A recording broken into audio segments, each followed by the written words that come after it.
niche. Thanks to a voice with an instantly recognizable glow and stunning technical fluency, she is in demand everywhere. Here she is to sing.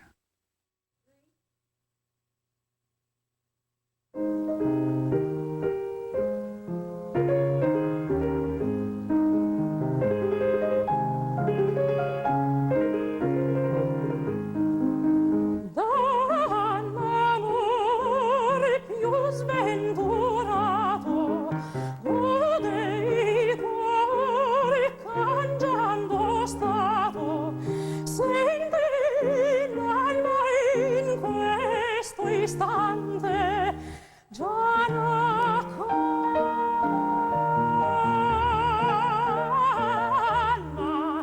già la calma che l'amante più costante s'abbrava,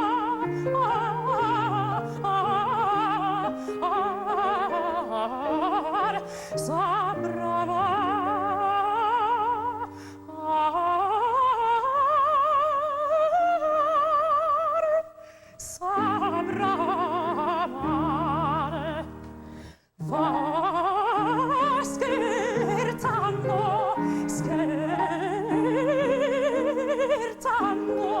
il gioco, il riso, con le grazie del bel viso, che l'affetti, che i diletti, sempre care fan tornare.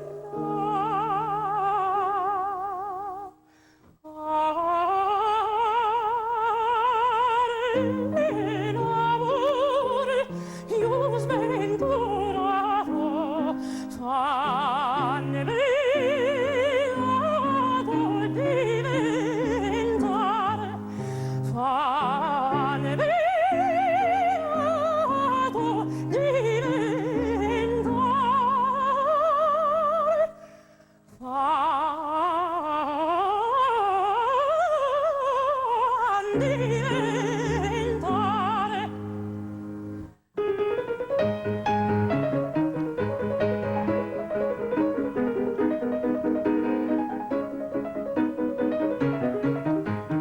D'ogni tormento che porge amore, un solo contento, quanto è maggiore, maggiore, ad un momento tutto il penare,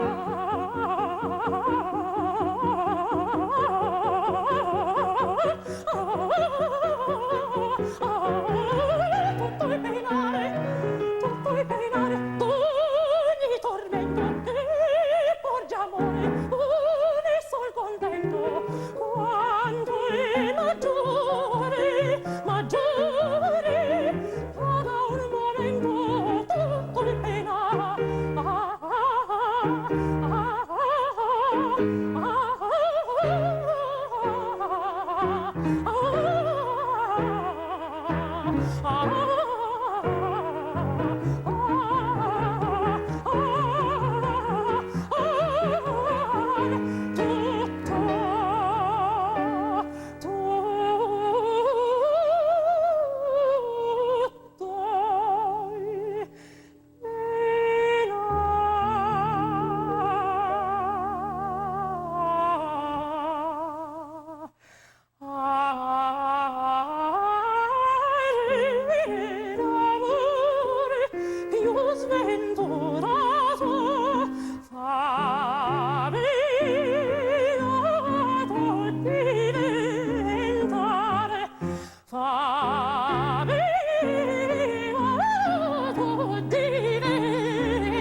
VIVICA GENAUX, thanks so much for being here. Thank you. Thanks for singing for us. Before we get any further, I want to thank George Darden for playing again for us. Yes, he's wonderful. He's wonderful. wonderful. He's terrific. Tell us what you sang.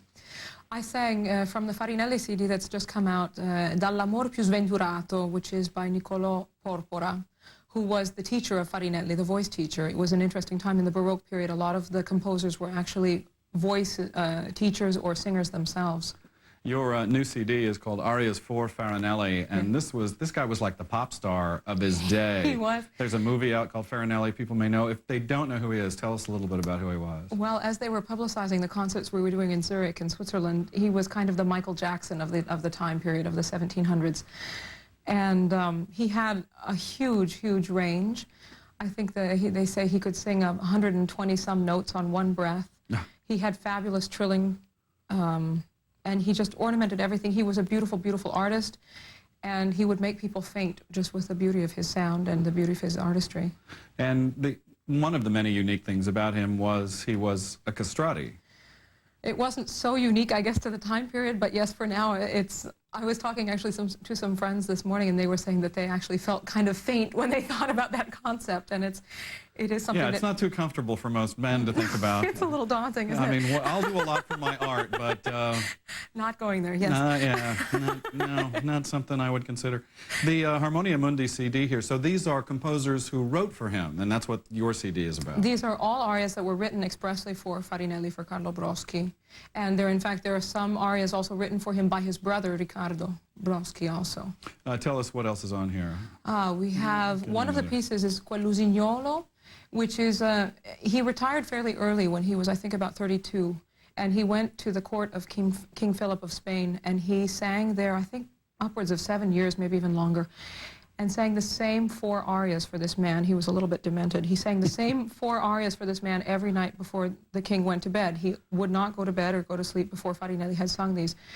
And so in order to keep these things a little bit fresher, he ornamented them in incredible ways. And so we have some of the original ornamentation that was done for this Quell'Usignolo, which means the nightingale. And so you can imagine with a nightingale all the spectrum of sounds and trills and roulades and everything that he can put in there. So it's interesting, I mean, in this day and age when you have an audience that often goes to see an opera once, these were people who went to the opera, the same singers, every night often, and they saw the same performance, I don't know how many 100 times. And so that's why the ornamentation was the way that it was in the Baroque music. You hear a lot of fast notes and a lot of trills and a lot of things. But because the audience was used to the music, and so you could kind of improv. I mean, it's like if Ella Fitzgerald is doing How High the Moon or something. Pretty much everybody is familiar with the tune. Right. So no matter where she goes with it in the chart, in the basis, everybody, the ear follows. And that's exactly what it was in the Baroque period, which is, it's exciting to be, and it's kind of, it's a different form of jazz in a way. Let's talk about your life and career. You grew up in Alaska. I don't know anything about the cultural, classical music scene in Alaska. How did growing up there foster your interest in this? It was fabulous. Yeah, it's funny, when you think about Alaska, you think of barren land and not too many arts, and in fact, it was just the opposite, because the Russian airspace was still closed at the time when I was growing up. And so any artist coming from Europe going to the Orient to do a recital tour or something would have to stop to refuel in Anchorage. And from Anchorage, it was a 50-minute flight to Fairbanks. So most often, they were asked to do a concert in Anchorage and then also in Fairbanks. And what about the singing? What about that? Or was it someone you heard that said, I want to do this? I got into the singing because we had a summer fine arts camp that was for high school students at the university. And they were going to do My Fair Lady one summer. And I don't know what it was, but something in here just went, no, you have to get the lead. You just have to get the lead. And my father was a professor of biochemistry at the university, and we were on sabbatical that year leading up to that summer. And so my deal was with my mother in Japan. We were in Japan for half a year and in Galveston, Texas for another half a year. I would study my violin like a good girl in Japan for the half year that we were there if she would get me singing lessons in Galveston, Texas. And we found a wonderful lady, Dorothy Dow, who was a Metropolitan Opera singer and had retired to Galveston. And she taught me the My Fair Lady songs, but she also slipped in Musetta's Waltz from La Bohème. I see. And she slipped in Cherubino and all kinds of things, yeah. And I just, even though I didn't know what I was singing about, what I was saying, it felt so good. It was kind of like an athlete feels, I think, when they go running. You do develop a fix on that feeling of the workout, kind of. Sometime after that, you went to Indiana University? I did. And the formal training continued? Right. I went to school originally for genetics, because this Miss Dow told me that the voice is a very tenuous thing. You never know when it's going to go, and you have to make sure that you have something that you can fall back on. And so, genetics was it. You know, Why it was not? the obvious choice. Makes sense to me. And I lasted about 1.5 years, and I was pretty miserable, and because music just had to be my #1. And so I transferred to Indiana University, and I studied there with Virginia Zeani and with her husband, Nicola Rossi Lemeni. And it was wonderful. It was, I didn't know what I was getting into because I didn't know anything about the professional music world. And there it was incredible because you had over 1,500 recitals per year by students and faculty members of every echelon. And then seeing people like Joseph Gingold in the halls, who was this amazing violin teacher and violinist at one time, and he would say hello to you in the hall, and he wouldn't know who you were, but it was an amazing bridge for me into this world because I felt welcome. At some point, a little trip to Fort Worth changed your life. Tell me about that. I did the Margaret McCammon competition in Fort Worth, Texas, and that was the first competition I won. And Jonathan Pell was there from Dallas Opera, the artistic administrator of Dallas Opera, as one of the judges. And I think the next day when I won the competition, he was on the phone to just about everybody he knew in New York and telling them, you know, that I was good and that he really liked me. And he gave me a contract for Dallas Opera, too, which has always been so supportive of me. I went back then to sing Ariodante after that. And no, with the competitions also, Baltimore Opera was a very important one that I did, and they've been so supportive. So. Well, we've only got about a minute left. Your career really took off from there. You've been performing everywhere. A lot of different roles have meant something to you. You mentioned Rossini and the Barber of Seville. Yeah. Like 17 companies, almost 100 performances of this? Yeah, I've done 100 performances of it now, yeah. Is this the one role that you've done the most of? Yes, it is. Yeah, definitely the one that I've point? done the most of, yes. Where do you see yourself going from here then? I'm really enjoying the work that I'm doing with Renee Jacobs in the Baroque, that is on this the new CD, because there's a lot of unexplored territory. Instead of doing the millionth Barber of Seville, it's really great to do the first Arminio, or the first, you know, that hasn't been heard by people. And it's beautiful, beautiful, gorgeous music, and I love the Baroque orchestra, the timbre, the colors that they have. So. And it also makes me understand the Rossini a lot more, also bringing the Baroque timeline up into the bel canto. You got another CD coming out later this year, the Handel Ronaldo, the With Farinelli. Renee also, yes. And the Farinelli CD is out now, and back to Carnegie in December. Yeah. The best of luck with you. Thank you very much. Vivica Thanks, it's been Genaux. great. Thank you. Thank you. Vivica Genaux will make her debut later this month with the Pittsburgh Opera, singing the role of Angelina in Rossini's La Cenerentola. On December 13th, she will give her New York recital debut at Carnegie's Weill Hall.